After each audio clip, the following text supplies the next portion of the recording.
If we could find the right piece of land and build them some really nice places. Where would those pieces of land be? Well, they could be in Jordan and they could be in Egypt.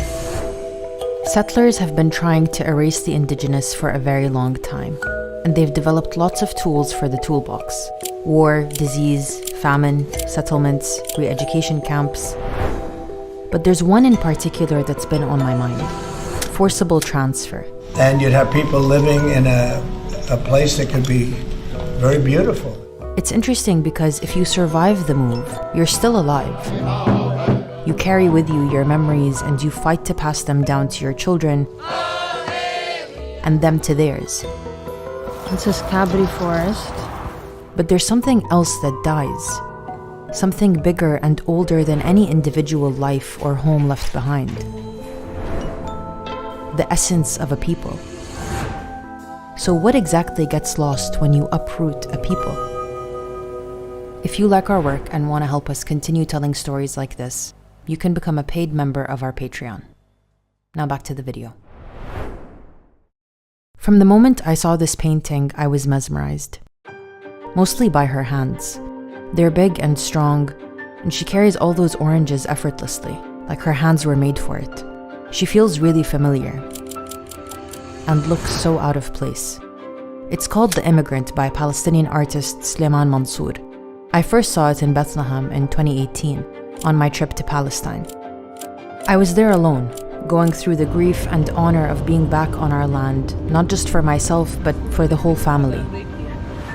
Because I was the first person able to actually go back. So I logged everything. Looking through all the pictures now, it's mostly of the land. Especially when I got to what used to be our village, Al-Kabri. It's on the outskirts of Akka, in the north of occupied Palestine. Our village is one of over 500 Palestinian towns and villages that were destroyed when Zionist militias ethnically cleansed Palestine. I took lots of pictures for my family to see, and for myself. It's like we never existed. To try to hold on to it. To this plot of earth that, to Israelis, is now a highway, a national forest, and a kibbutz. But to me, to us, this was home for, as far as we can trace it, a very long time. We were driving through the kibbutz that they built, and you should see the trees that they have. I swear to God, a pomegranate tree with the biggest, fattest, ripest, most red pomegranate. The color is so vibrant, so healthy. I asked my family what we used to grow on our land besides tobacco, which I knew. Vegetables, fruits, oranges, lemons, and grapes. It wasn't easy to get the information. You don't understand how gorgeous it is here. My dad reached out to his cousin, who asked his uncle, who also lived in the village. I wonder how much else we lost that I don't even know to ask about. See, when a people are uprooted, they may have survived, they may be alive, but there's something invaluable that can die. Something immaterial and bigger than any individual life. And it's this thing that explains what it means to be indigenous. I realized this when I was learning about another indigenous people halfway across the world. They called it Turtle Island, and for thousands of years it was home to millions of Native Americans.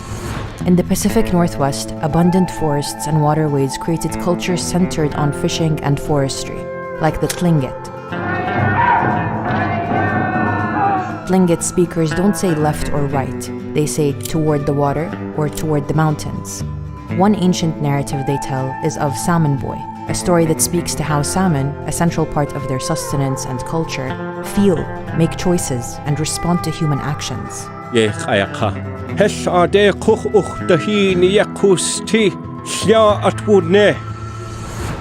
In the Great Plains, bison herding was the main way of life for tribes like the Lakota.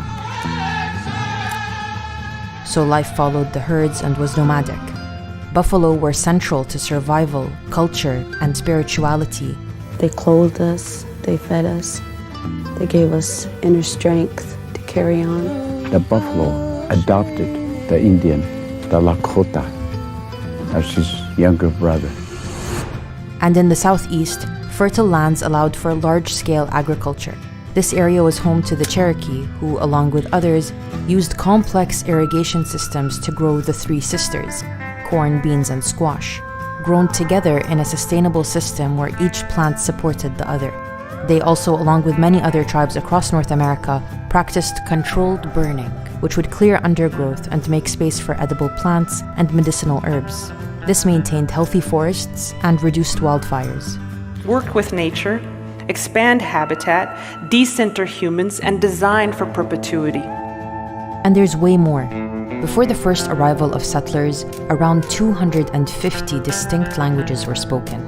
And each of these languages is inseparable from the land it comes from. The mountains, rivers, forests, and creatures of every region are woven into the language, stories, ceremonies, and way of life of the people who live there, and are considered animate beings. Losing access to this land would mean losing access to this language, which is losing an entire system of knowledge and spiritual connection. Unfortunately, that would come to happen for many Native American tribes, when settlers arrived with a very different philosophy towards the land. They often mislabeled them as virgin land or wilderness instead of what they really were, living heirlooms, thousands of years in the making. Settlers to the New World saw this land not as a living, breathing being, but as a blank canvas, a 2D backdrop to carve out a new civilizational fantasy. They did a lot to clear the natives: massacres, disease, broken treaties, but we're looking at forcible transfer. The most famous example comes from the Southeast. It's known as the Trail of Tears. It's when the US government forcibly removed thousands of indigenous people from their ancestral lands in the 1830s. People were marched at gunpoint with little food and poor shelter for hundreds of miles in extreme weather. Sick and feeble, many near death. One woman was carrying her youngest child who was dying in her arms. Those that survived the journey made it to a radically different terrain: Oklahoma. Thousands of years of self-sufficiency, language, science, medicine, diet, spirituality, all tethered to the land, suddenly suspended from the reality they're based on. In this new reality, resources weren't as abundant, and communities were split up. Previously self-sufficient and environmentally sustainable tribes became dependent on US government rations. Cut off from their sacred sites, ceremonies and spiritual practices began fading away. And they cut them off from one another. Children were sent to boarding schools where, separated from their families, they were forcibly assimilated into white Euro-American culture. Yes, they were alive, but something else was being killed. Inherited knowledge, science refined over generations, a responsibility to tend to the plants and animals of a region, a sense of collective self, totally uprooted. Things that define a culture and a people are learned organically, from just existing in your community on your land. Removing the land removes the space for that exchange, and splitting up communities makes trying to collect that knowledge to save it so much harder. I wonder what words we had in our dialect that we lost to the Nakba, what rituals around land we would perform, what creatures we tended to. I'm sure it's out there somewhere or in someone. Thankfully, they didn't manage to expel us all. أتذكر هذا الشارع اللي أكل من إجري رأت وأنا رايح على المدرسة في مدرسة الكابري أنا تعلمت كنا عايشين مش بيقولوا مهد عيسى يا أخي إحنا كنا عايشين في الجنة في مهد عيسى صدقني إن اكتفاء ذاتي جماعة فلاحين على قدنا عايشين بأرضنا مبسوطين. But they expelled plenty. Just like Turtle Island, with tribes changing as the land does, Palestine's diverse terrain is home to diverse, old relationships to the land. That's why so many of our symbols are from the land. The sabr, the date, the figs, the grapes, the watermelon, the orange, za'atar, and of course, the olive tree.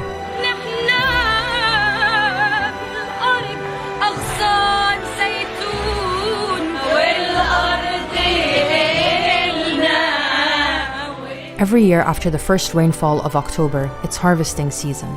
Families gather to pick trees that are hundreds of years old on groves passed down from generation to generation. When you ask them, for example, how do you think your olive yield is going to be this year? Their answer is always about, depends on my service.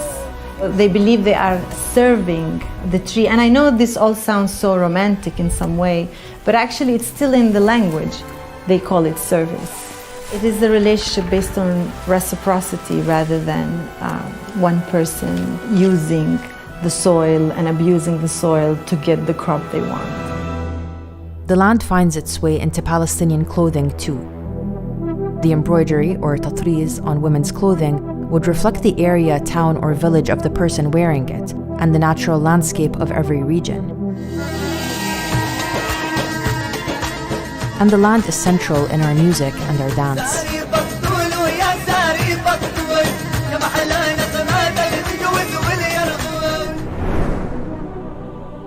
And despite the differences from place to place, Palestinians have always been in communication with one another, trading and exchanging, traveling, gathering for ceremonies and festivals.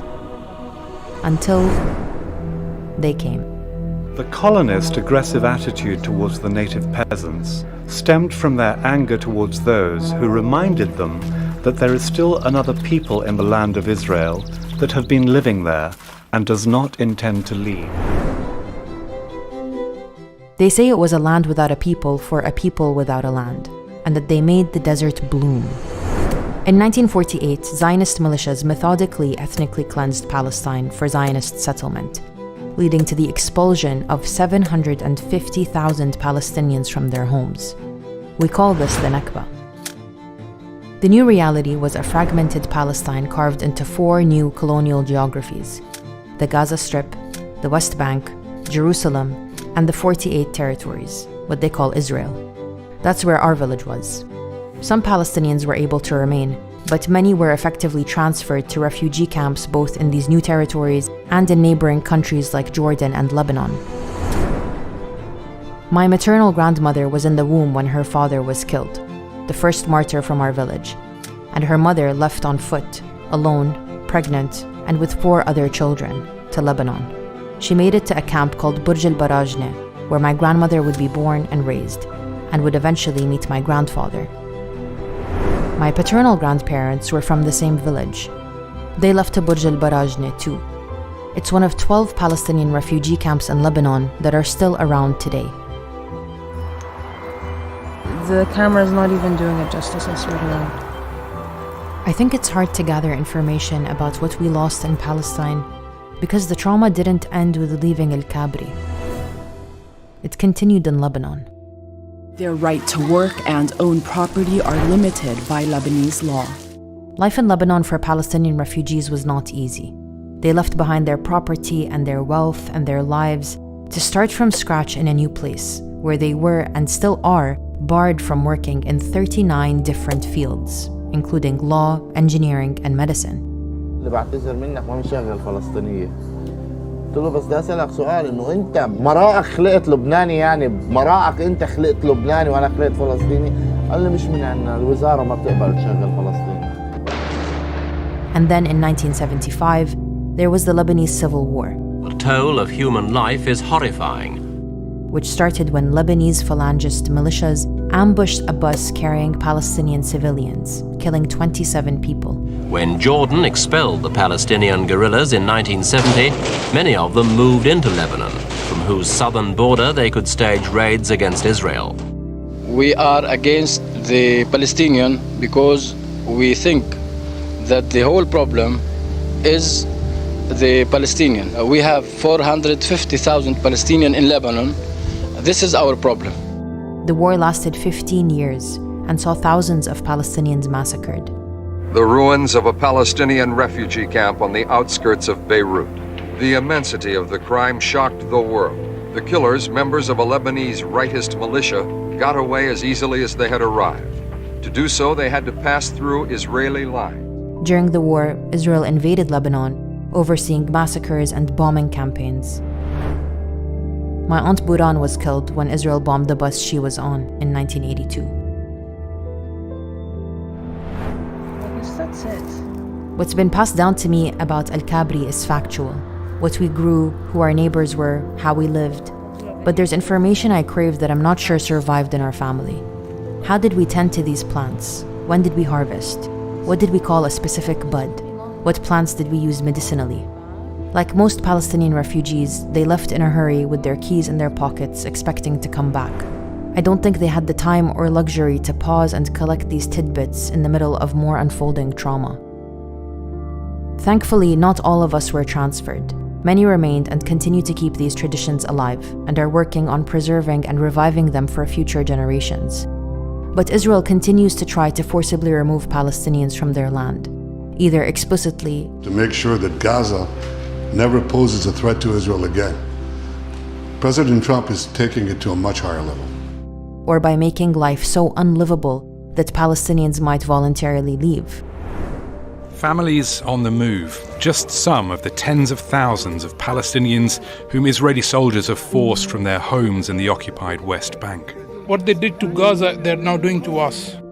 In the West Bank, it looks like home demolitions, land seizures, tearing up roads, denying electricity, denying water.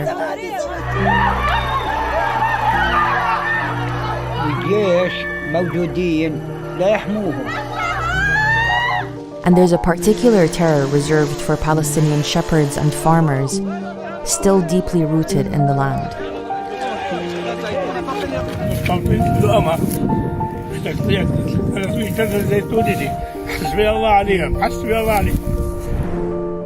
And in Gaza, getting people to voluntarily leave looks like maintaining a suffocating, oppressive siege, where at one point, Israel even controlled how many calories made it in. And of course, indiscriminately decimating the strip, its people, its infrastructure, and its land. The orchards, farms, trees, soil, groundwater, sea, and air were all directly targeted to make Gaza unlivable, to break the connection to the land by breaking the land. شجر الزيتون هذا كله هان مات تعرض لضربة قوية. It wasn't just a genocide, it was also ecocide. How many olive trees did you have? 4,500. And how many of them did Israel destroy during this genocide? All. Is this the first time that Israel has destroyed your olive groves? No, the fourth time. But in the face of all this violence and terror, Palestinians remain. And not only do they remain, they return. Started to smell like Gaza.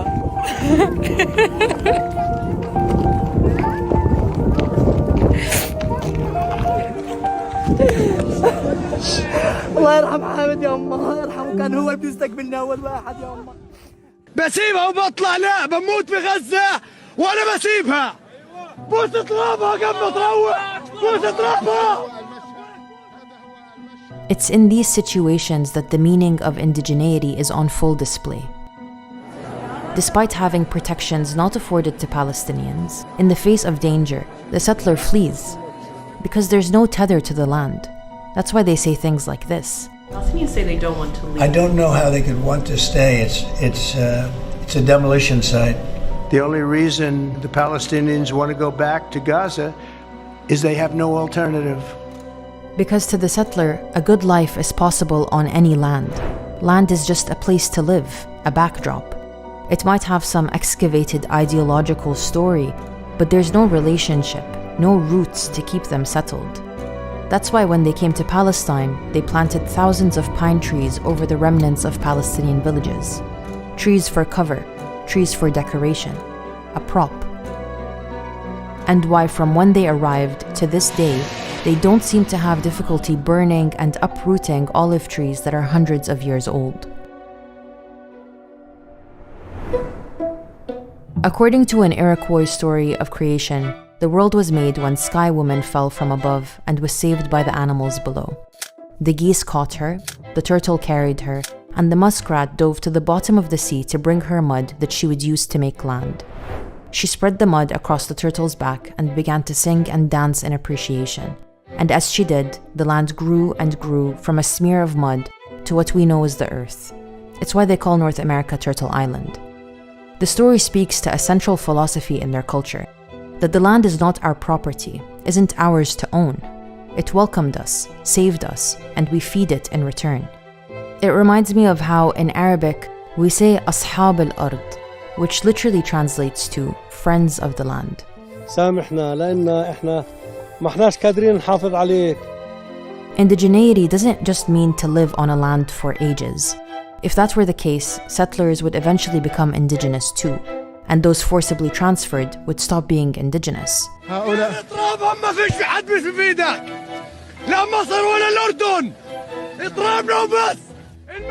To be indigenous means to be part of the land, part of its ecosystem, its tending, its caretaking. It's a responsibility and connection and inherited knowledge that you can't know in a lifetime.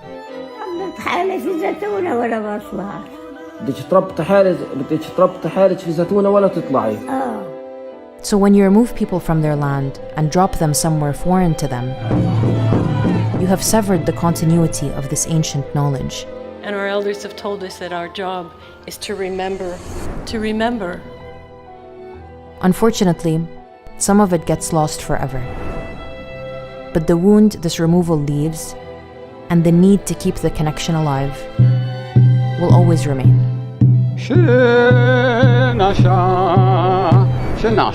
means I am still here. هاي رسالة من ستي اللي مواليد 1922 لترامب اللي بده يهجرنا. ما غصب عنك يا ستي بدهم يطلعونا. ريت روحها تطلع. احنا ثابتين في الأرض زي الزيتون.